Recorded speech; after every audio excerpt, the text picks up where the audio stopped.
بسم الله الرحمن الرحيم.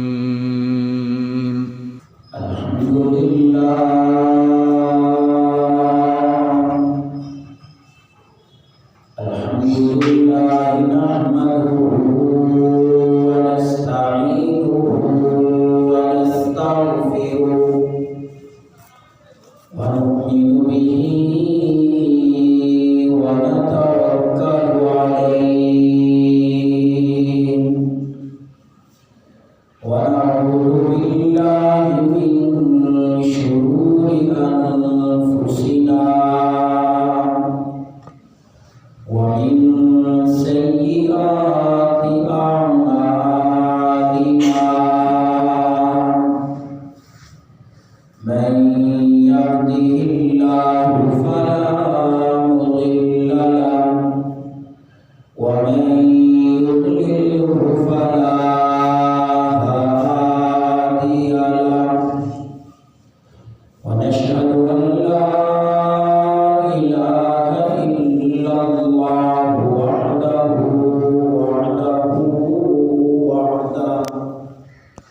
لا شريك له وأشهد أن محمدا عبده ورسوله أما بعد فأعوذ بالله من الشيطان الرجيم بسم الله الرحمن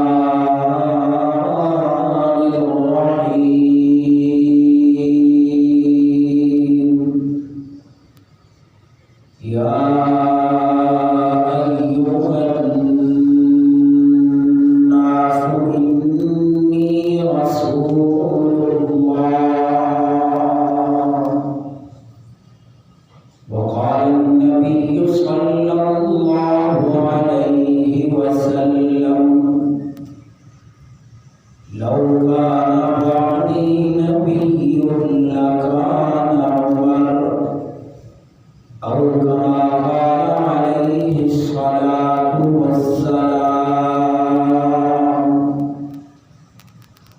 رب اشرح لي صدري ويسر لي أمري واحلل عقدة من لساني يفقهوا قولي رب زدني علما رب زدني علما رب زدني علما سبحانك لا علم لنا إلا ما علمتنا إنك أنت العليم الحكيم سبحانك لا علم لنا إلا ما علمتنا إنك أنت العليم الحكيم سبحانك لا علم لنا إلا ما علمتنا إنك أنت العليم الحكيم صدق الله العظيم وصدق رسوله النبي الكريم الأمين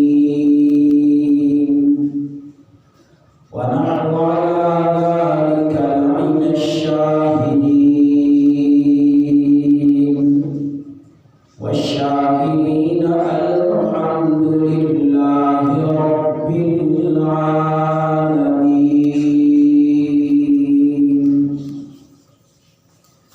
محترم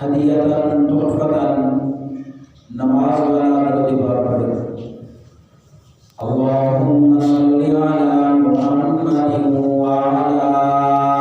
آل محمد کما صلیت علی ابراہیم وعلی آل ابراہیم انک حمید مجید۔ اللهم بارك على محمد وعلى آل محمد كما باركت على إبراهيم وعلى آل إبراهيم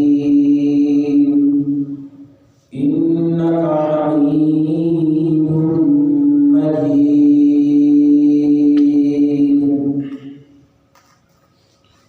محترم سامعین حضرات، میں نے آپ حضرات کے سامنے اللہ رب العزت کے پیارے کلام قرآن مجید فرقان حمید میں سے ایک آیت مقدسہ تلاوت کی ہے۔ دعا ہے اللہ رب العزت سے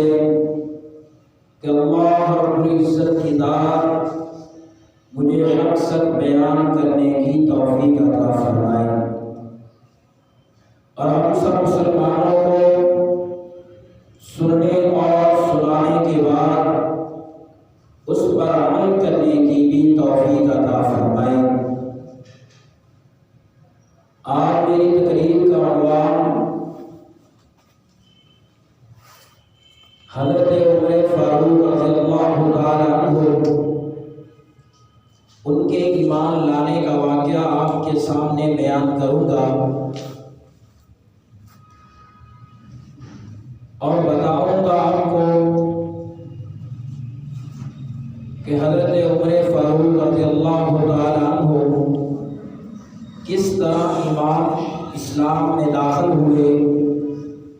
پھر اسلام میں داخل ہونے کے بعد انہوں نے مسلمانوں کے لیے کیا کچھ کیا، دین کے لیے کیا قربانیاں دیں، یہ ساری باتیں آپ کے سامنے پیش کروں گا۔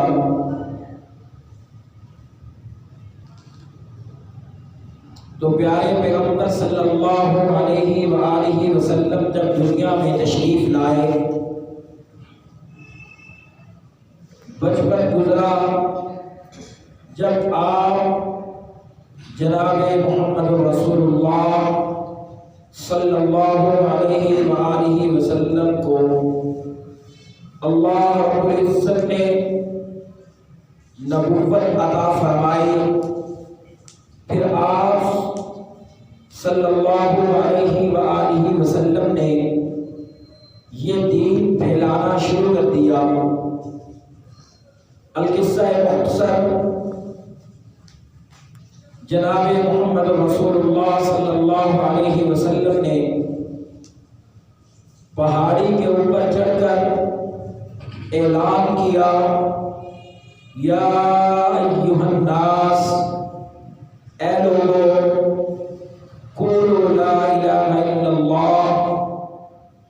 لا الہ الا اللہ پڑھ لو، تفلحون، تم کامیاب ہو جاؤ گے۔ تو عرب کے لوگ عربی جانتے تھے، جب پیارے پیغمبر صلی اللہ علیہ وسلم نے جب یہ اعلان کیا تو سب لوگ عربی سمجھنے کے بعد، اس کلمے کو سمجھنے کے بعد انہوں نے پیارے پیغمبر صلی اللہ علیہ وسلم کی اسی دن سے مخالفت شروع کر دی، حتیٰ کہ پیارے پیغمبر صلی اللہ علیہ وسلم نے عرب کے اندر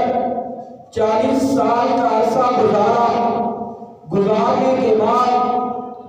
اللہ کے پیارے پیغمبر عرب والوں سے پوچھتے ہیں، خاندان سے پوچھتے ہیں، یا ایھا الناس، اے لوگو،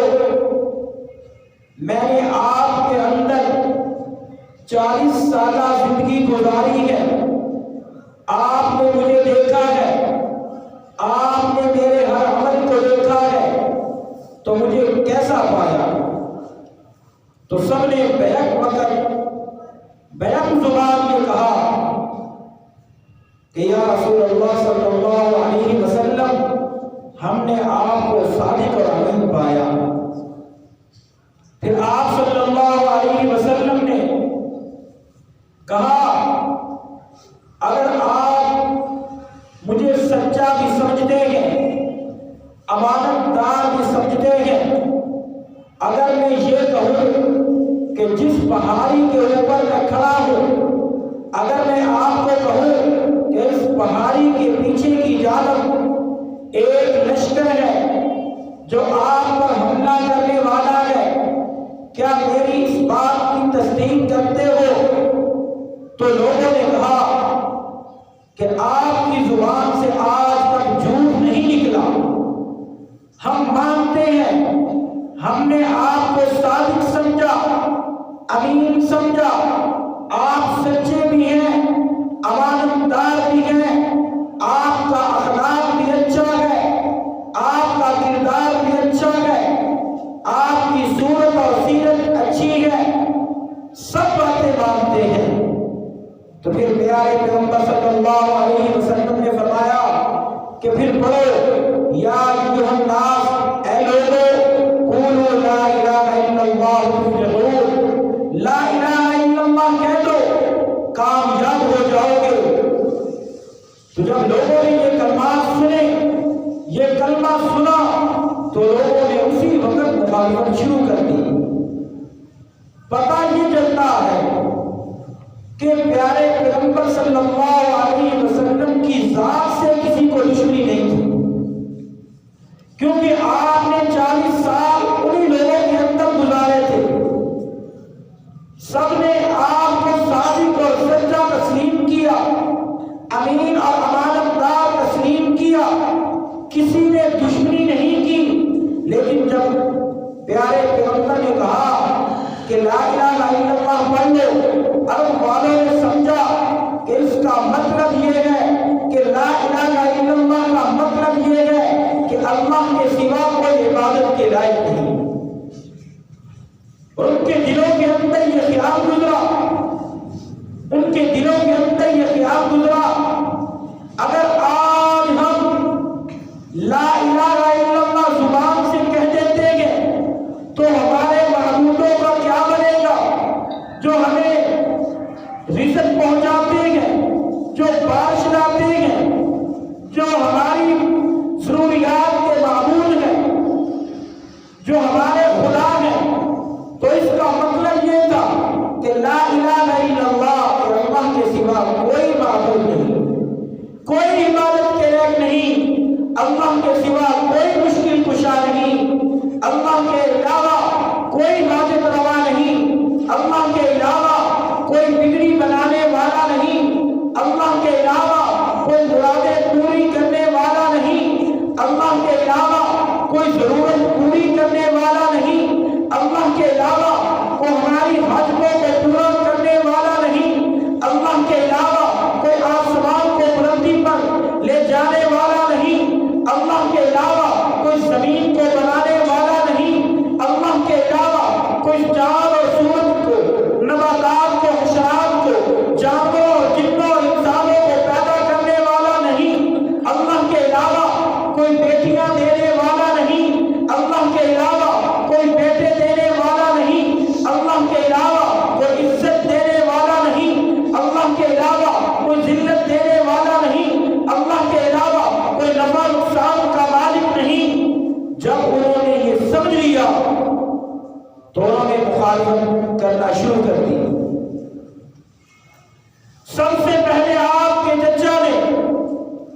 آپ پر پتھر پھینکا اور مخالفت شروع کر دی، برا بھلا کہا، تو پیارے پیغمبر خاموش ہوئے تو اللہ تعالیٰ کا آسمان سے آواز آئی، تبت یدا ابی لہب وتب،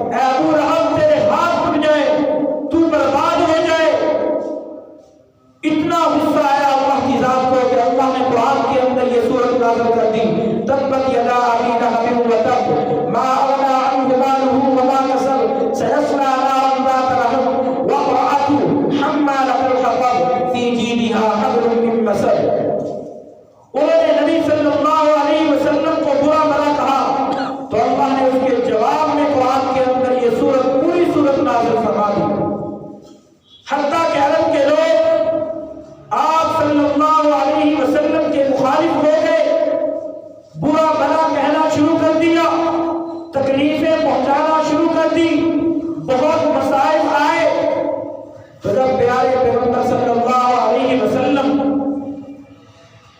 ظلم برداشت کرنے کے بعد، تکلیفیں آنے کے بعد ایک دن خانہ کعبہ کے پاس چلے گئے۔ خانہ کعبہ کے پاس جانے کے بعد پیارے پیغمبر صلی اللہ علیہ وسلم نے غلاف کعبہ کو پکڑا اور دعائیں شروع کر دی، اللہم اعز الاسلام، اللہم اعز الاسلام، اللہم اعز الاسلام، او عمر بن الخطاب او عمر بن ہشام، اے اللہ میں تیرے سامنے عاجزی کرتا ہوں، اے اللہ میں تیرے سامنے گڑگڑاتا ہوں، یا اللہ میری کوئی فریاد سننے والا نہیں، پورا عرب میری مخالفت کر رہا ہے، پورے خاندان نے میری مخالفت کی، یا اللہ اگر اسلام کو عزت دینی ہے تو عمر بن ہشام کو مسلمان کر دو یا عمر بن خطاب کو مسلمان کر دو۔ تو پیارے پیغمبر صلی اللہ علیہ وسلم نے اپنی عاجزی کس کے سامنے ظاہر کی؟ اللہ کے سامنے اپنی عاجزی ظاہر کی کہ یا اللہ مجھ سے ظلم برداشت نہیں ہوتے، تکلیفیں برداشت نہیں ہوتی، اگر عزت دینی ہے اسلام کو تو عمر بن ہشام کو مسلمان کر دو یا عمر بن خطاب کو۔ تو اللہ رب العزت کی ذات علیم بذات الصدور ہے، وہ سینوں کے اندر چھپے ہوئے بھیدوں کو جاننے والی ہے۔ پھر اللہ رب العزت کی ذات نے عمر بن ہشام کو بھی دیکھا، عمر بن خطاب کو بھی دیکھا، عمر بن ہشام کو دیکھتے ہیں تو اس کے دل کے اندر حسد، کینہ، بغاوت، نفرت نظر آتی ہے۔ تو اللہ نے عمر بن خطاب کے دل کو دیکھا تو عمر کے دل کے اندر محبت نظر آتی ہے، بلندی نظر آتی ہے، رفعت نظر آتی ہے۔ تو جب اللہ رب العزت کی ذات نے ان دونوں کے دلوں کو جانا اور ادھر یہ لوگ پیارے پیغمبر صلی اللہ علیہ وسلم کے بارے میں برا بھلا کہہ رہے ہیں اور پراپوگنڈے کر رہے ہیں کہ اگر خدا نخواستہ اگر پیارے پیغمبر صلی اللہ علیہ وسلم زندہ رہے تو اسلام ساری کائنات کے اندر پھیل جائے گا، دین ساری دنیا کے اندر پھیل جائے گا، ہر انسان مسلمان ہو جائے گا، ہر طرف سے لا الہ الا اللہ کی آواز آئے گی۔ تو ہمارے حبل، لات، عزا، منات کا کیا بنے گا؟ حبل اور لات اور عزا منات کے سامنے چڑھاوے کون دے گا؟ ان کے سامنے چادریں کون بچھائے گا؟ ان کے سامنے رزق کون مانگے گا؟ ان کے سامنے التجائیں کون کرے گا؟ ان کے سامنے گڑ گڑائے کون گا؟ تو ادھر یہ پراپوگنڈے ہو رہے ہیں اور اللہ کے پیارے پیغمبر صلی اللہ علیہ وسلم خانہ کعبہ کا غلاف پکڑ کر کہتے ہیں یا اللہ میں مظلوم ہوں، یا اللہ مجھے بہت تکلیفیں پہنچائیں، یا اللہ میں سب کچھ برداشت کر سکتا ہوں، سب کچھ برداشت کرتا ہوں، لیکن دین کو ہرگز، دین کے معاملے میں برداشت نہیں کر سکتا کہ تیرا نام ہمیشہ بلند ہونا چاہیے۔ ادھر پراپوگنڈے ہو رہے ہیں، یہ بات مشورہ لے رہے ہیں، عمر بن ہشام مشورہ لے رہے ہیں کہ کون ایسا آدمی ہے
کر دیا۔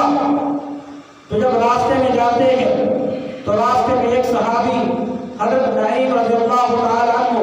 ان سے ملاقات ہوتی ہے۔ تو حضرت نعیم رضی اللہ تعالیٰ عنہ نے پوچھا، اے عمر، آج اتنے غصے میں کدھر جا رہے ہو؟ کیا ارادہ کیا ہے؟ تو حضرت عمر رضی اللہ تعالیٰ عنہ کہنے لگے کہ آج آپ کے نبی حضرت محمد صلی اللہ علیہ وسلم کو نعوذ باللہ قتل کرنے جا رہا ہوں۔ تو پیارے پیغمبر صلی اللہ علیہ وسلم کے بارے میں جب اس نے یہ کہا تو حضرت نعیم رضی اللہ تعالیٰ عنہ کہنے لگے،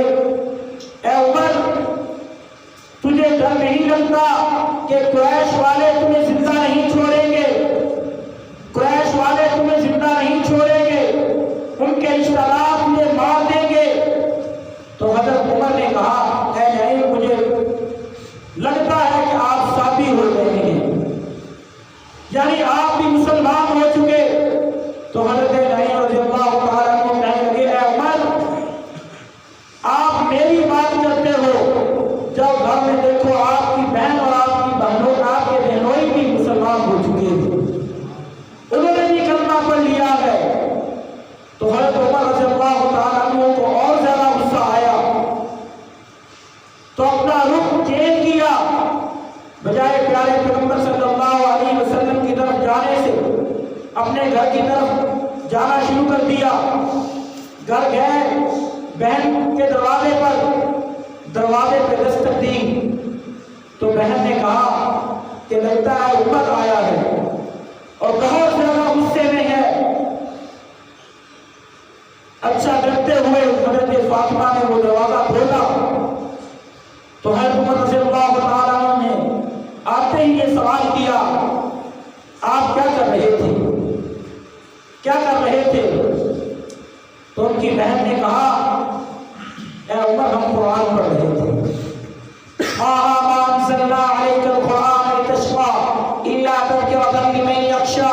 تنزيلا ممن خلق الأرض والسماوات العلى الرحمن على العرش استوى۔ جب حضرت عمر کو یہ پتا چلا کہ یہ قرآن پڑھ رہے تھے، یہ تو مسلمان ہو چکے ہیں، تو حضرت عمر نے اپنے بہنوئی کو مارنا شروع کر دیا، بہت مارا۔ تو جب بہن سے برداشت نہ ہوا تو شوہر کو چھڑوانے کے لیے آئی، اور حضرت عمر رضی اللہ تعالیٰ عنہ کو اتنا زیادہ غصہ آیا کہ بہنوئی کو چھوڑ کر اپنی بہن کو مارنا شروع کر دیا، بہن کو مارنا شروع کر دیا، حتیٰ کہ اتنے غصے میں آئے، مارتے مارتے جب تھک گئے تو حضرت عمر نے کہا، اے میری بہن، جب پہلے میں گھر کے اندر داخل ہوتا تھا تو تم اپنے سر کے اوپر چادر اوڑھ لیتی تھی، تمہیں بولنا یاد نہیں رہتا تھا۔ آج میرے اندر کون سی ایسی طاقت ہے جس نے میرے سامنے کھڑا کر دیا، جس نے میرے سامنے لڑائی کرنے کو آپ کو تیار کر دیا؟ حضرت فاطمہ کہتی ہے، میں نے اس نبی کا کلمہ پڑھا ہے جو ساری کائنات سے زیادہ بہادر ہے، اس نبی کا کلمہ پڑھا ہے کہ جو آدمی اس نبی کا ایک مرتبہ کلمہ پڑھ لیتا ہے،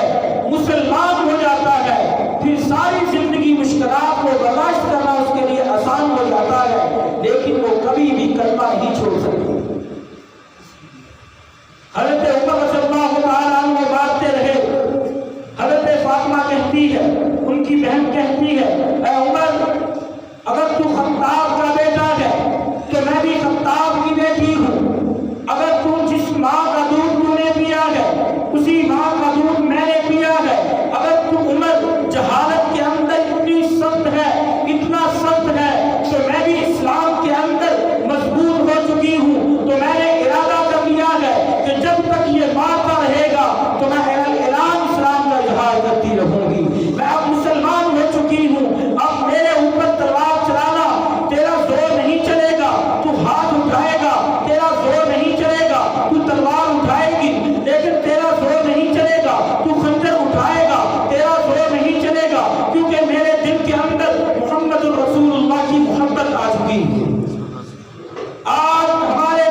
دل نرم ہوا، آنکھوں سے آنسو جاری ہو گئے، اور اپنی بیٹی کو کہا، اپنی بہن کو کہا کہ وہ قرآن مجھے سناؤ۔ تو بہن کہنے لگی انما المشرکون نجس، کہ آپ ناپاک ہیں، آپ ناپاک ہیں، آپ قرآن کو ہاتھ نہیں لگا سکتے۔ غور کرنا، اس وقت حضرت عمر کے جسم پر کوئی غلاظت نہیں تھی، کپڑوں کے اوپر کوئی غلاظت نہیں تھی، جسم کے اوپر کوئی غلاظت نہیں تھی، کپڑے ناپاک نہیں تھے، لیکن بہن نے کہا انما المشرکون نجس، کہ مشرک ناپاک ہوتا ہے، مشرک کی نماز نہیں ہوتی، مشرک ناپاک ہوتا ہے۔ اچھا پھر کیا کروں؟ تو بہن نے کہا پہلے غسل کرو، وضو کرو، پھر یہ قرآن سناؤں گی۔ تو حضرت عمر نے غسل کیا، وضو کیا، تو حضرت فاطمہ رضی اللہ تعالی عنہ نے یہ قرآن کی آیتیں پڑھ کر سنائی۔ طٰہٰ مَا أَنزَلْنَا عَلَيْكَ الْقُرْآنَ لِتَشْقَىٰ إِلَّا تَذْكِرَةً لِمَن يَخْشَىٰ تَنزِيلًا مِّمَّنْ خَلَقَ الْأَرْضَ وَالسَّمَاوَاتِ الْعُلَىٰ الرَّحْمَٰنُ عَلَى الْعَرْشِ اسْتَوَىٰ۔ تو حضرت عمر جب نے یہ قرآن سنا تو آنکھوں سے آنسو جاری ہو گئے، روتے رہے، روتے رہے، کہنے لگے اے بہن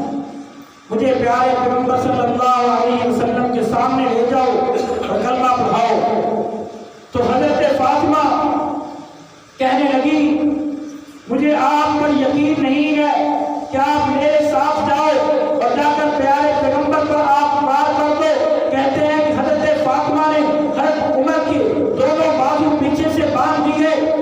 پیچھے سے باندھ دیے۔ کتنا ایمان پختہ ہے، کتنی ان کے دل کے اندر محبت ہے پیارے پیغمبر کی، ہاتھوں کو باندھ دیا، پیچھے سے پکڑ کے لے کر جاتی ہے جناب محمد رسول اللہ کے در پر۔ جب دیکھا پیارے پیغمبر صلی اللہ علیہ وسلم صحابہ اکرام کے اندر موجود ہے، تو سامنے دروازے پر صحابہ اکرام نے دیکھا کہ حضرت عمر آ رہے ہیں، حضرت عمر آ رہے ہیں۔ صحابہ اکرام نے کہا کہ یہ کیسا ہوا؟ عجیب معاملہ ہے کہ حضرت عمر پیارے پیغمبر کے در پر آ رہے ہیں۔ تو حضرت عمر حضرت حمزہ رضی اللہ تعالیٰ عنہ کہنے لگے اے میرے پیارے صحابہ خاموش ہو جاؤ، اگر آج عمر کی نیت ٹھیک ہے تو ہم اس کے سامنے خلق محمد پیش کریں گے، اخلاق کے ساتھ پیش آئیں گے۔ اگر آج عمر کی نیت نہیں تھی تو یہی تلوار عمر کی گردن پر چلا دیں گے۔ یہ تھا صحابہ اکرام کا مرتبہ، یہ تھا ان کے دلوں کے اندر پیارے پیغمبر کی محبت کہ وہ سب کچھ قربان کر سکتے تھے، لیکن پیارے پیغمبر صلی اللہ علیہ وسلم پر کانٹا چبھنا بھی برداشت نہیں کر سکتے تھے۔ پیارے پیغمبر صلی اللہ علیہ وسلم کی محفل میں لایا گیا تو حضرت عمر رضی اللہ تعالیٰ عنہ جب آپ کے سامنے بیٹھے تو رانو ہو کر تو پیارے پیغمبر صلی اللہ علیہ وسلم نے حضرت عمر کا یہ قمیض پکڑ کر کہا کہ عمر آپ کیسے آ گئے ہو؟ تو حضرت عمر کہنے لگے کہ میں نے آپ کا قرآن سنا، آپ کے اوپر آپ کے سینہ طرف پر جو قرآن نازل ہوا ہے اس قرآن کی وجہ سے ہم مسلمان ہونے کے لیے تیار ہو گئے۔ تو پیارے پیغمبر صلی اللہ علیہ وسلم نے پھر ان کو کلمہ پڑھایا، کلمہ پڑھانے کے بعد مسلمان ہوئے۔ مسلمان ہونے کے بعد کچھ دیر کے بعد پیارے پیغمبر صلی اللہ علیہ وسلم نے صحابہ اکرام کو حکم دیا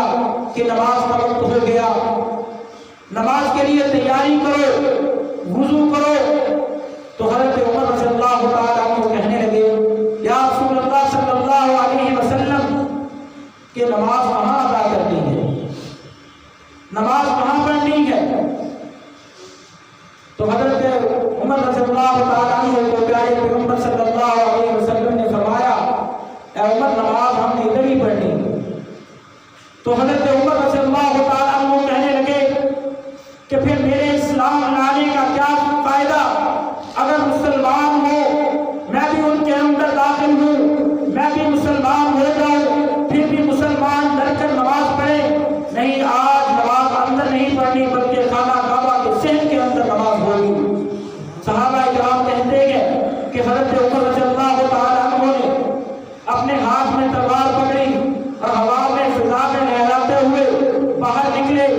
یہ آوازیں دے رہے تھے کہ آج کون ہے یہ عمر کا مقابلہ کرے، آج کون ہے جس نے بیوی کو یتیم کروانا ہو، جس نے بچوں کو یتیم کروانا ہو، جس نے گردنیں دیکھنی ہو، جس نے خون دیکھنا ہے، آج وہ عمر کا مقابلہ کرے، آج وہ عمر کا مقابلہ کرے۔ تو حضرت عمر رضی اللہ تعالیٰ عنہ نے اعلان اسلام قبول کیا۔ کہتے ہیں کہ پیارے پیغمبر صلی اللہ علیہ وسلم نے فرمایا لو کان بعدی نبی لکان عمر، اگر میرے بعد کوئی نبی ہوتا تو عمر ہوتا، اگر میرے بعد کوئی